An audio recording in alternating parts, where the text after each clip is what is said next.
suoi calzoni per un piatto di maccheroni.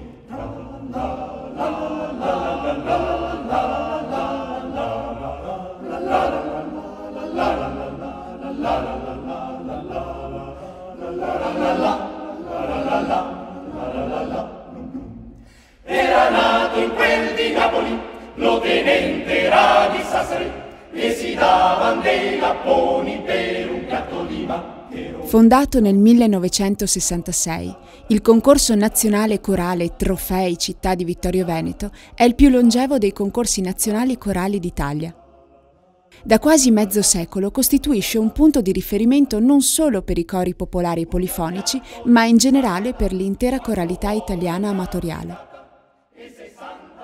Negli anni, infatti, il concorso corale ha posto particolare attenzione anche ai cori di voci bianche, scolastici e giovanili.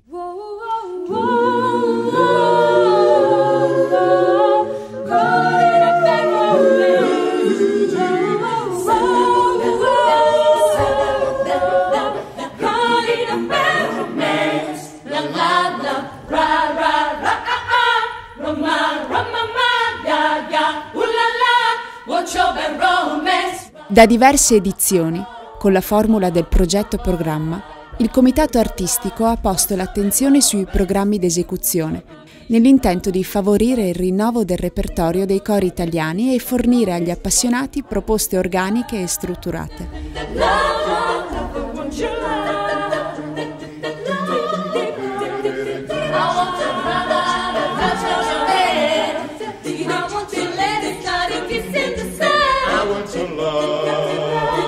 A partire dal 1991, i cori vincitori delle varie categorie si contendono nel concerto finale il Gran Premio Efrem Casagrande, prestigioso riconoscimento in memoria dell'illustre musicista vittoriese, fondatore del concorso.